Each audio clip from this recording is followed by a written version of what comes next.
1982, j'arrive de Montpellier au lycée de Drancy, en Seine-Saint-Denis.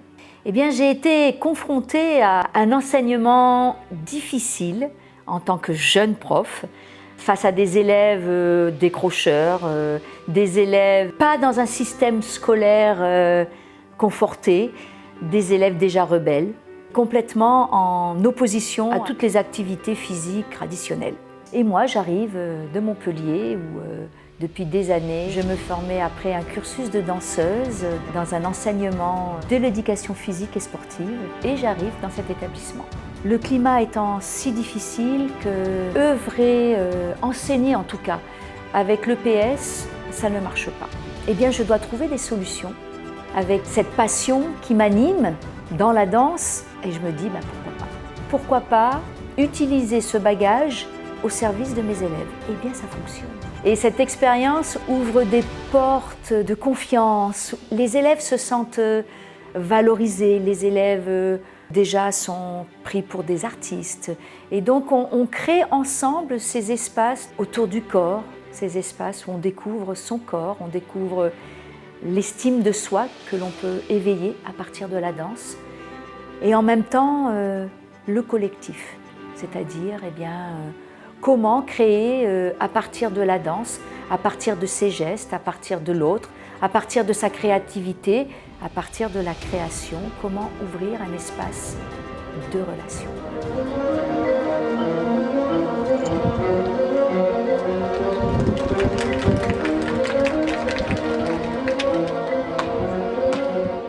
Et j'ai voulu, de cette année 1982 où des convictions sont apparues, jusqu'à ces années où je suis propulsée en Guadeloupe. Et j'ai l'opportunité de pouvoir œuvrer avec un enseignant du conservatoire d'Amiens. Une folie collective s'ouvre, on rêve à un échange entre des élèves de Guadeloupe et des élèves de conservatoire. Et là, le défi était posé.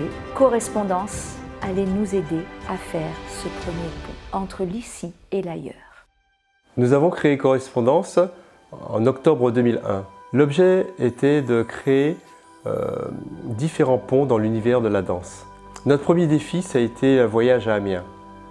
Amiens, avec un conservatoire, avec des jeunes qui voulaient rencontrer des jeunes de la Caraïbe. Notre premier projet a été bien réalisé. Effectivement, il fallait que l'on fasse des demandes de subventions auprès des instances, la DAC, la direction départementale jeunesse et sport, le conseil régional, le conseil départemental, les mairies et nous faisions aussi des ventes de gâteaux, foires culinaires. J'ai fini par créer une salle de danse au sein même de mon foyer afin de permettre aux jeunes de travailler et aux chorégraphes aussi d'évoluer.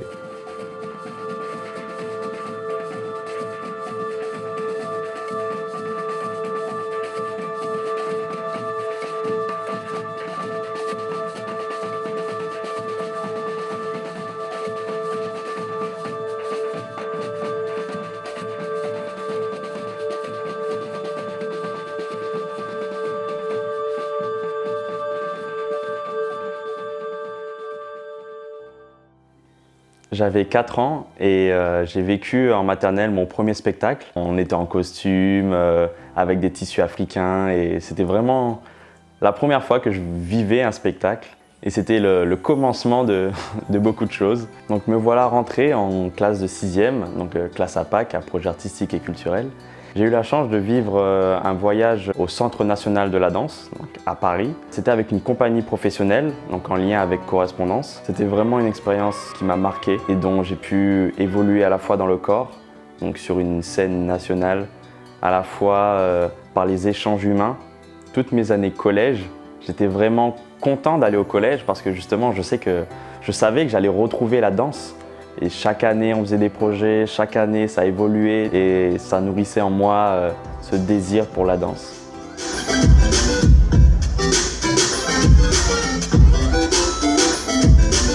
Et ensuite, j'ai enchaîné avec le lycée. Donc je perds la danse à l'école en fait.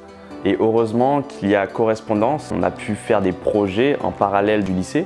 J'étais assez hyperactif en cours. Et la danse m'a permis vraiment de me canaliser, de me recentrer et surtout d'éviter de partir un peu dans tous les sens. Donc j'ai eu mon bac spécialité art danse. Dès que j'ai quitté le lycée, j'ai décidé d'intégrer la formation au diplôme d'état de professeur de danse que j'ai eu du premier coup. Donc en parallèle de mon diplôme d'état, Correspondance continue à me suivre. Donc il y a eu le cycle d'orientation professionnelle initié par la région. On a eu un projet avec Correspondance de créer notre premier spectacle amateur. Aujourd'hui, je suis danseur-interprète et intermittent du spectacle. Je suis dans 2 compagnies professionnelles et avec des danseurs de Correspondance, nous venons de créer notre collectif EDO, collectif professionnel.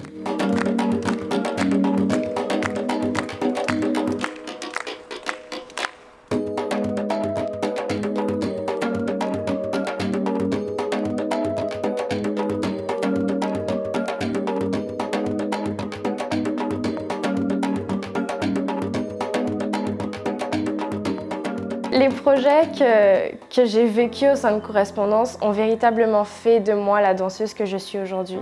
Parce que je ne suis pas une danseuse que dans la technicité, mais je suis aussi une danseuse dans l'âme, dans l'être et aussi dans le respect que je porte à mon corps.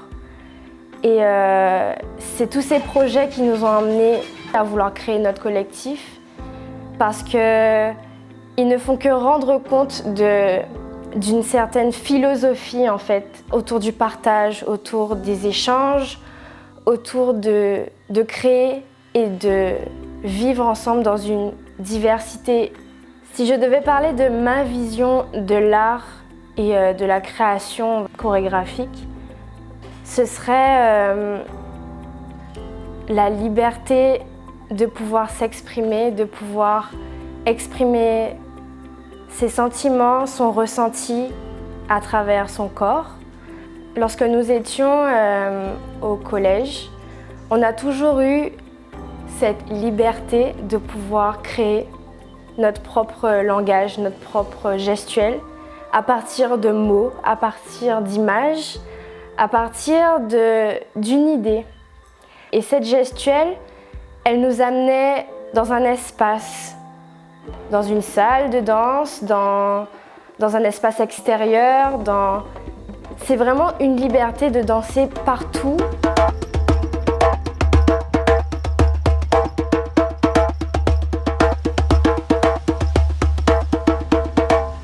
Je suis encore dans Correspondance parce que Correspondance n'est pas seulement un parcours pour des collégiens, n'est pas seulement un parcours pour des lycéens, mais peut être un parcours pour des professionnels. Parce que Correspondance n'est pas une école de danse, mais une philosophie de vie. Et au-delà d'une technicité, c'est une manière de vivre la danse en fait. Je côtoie les jeunes qui sont au sein de Correspondance et je compte les côtoyer encore plus.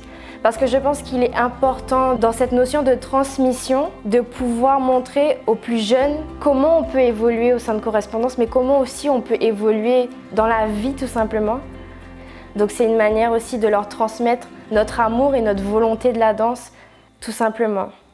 L'évolution de Correspondance est étroitement liée à l'évolution des besoins de tous ces jeunes que nous avons réussi à fédérer autour de ces projets. Aujourd'hui, on a des jeunes à l'école, au premier degré, qui découvrent un spectacle grâce à Correspondance et qui auront ce désir d'entrer au collège pour se nourrir d'un vrai parcours artistique. Et en même temps, des collégiens qui vont quitter cet établissement et au lycée auront ce désir de continuer à danser avec Correspondance.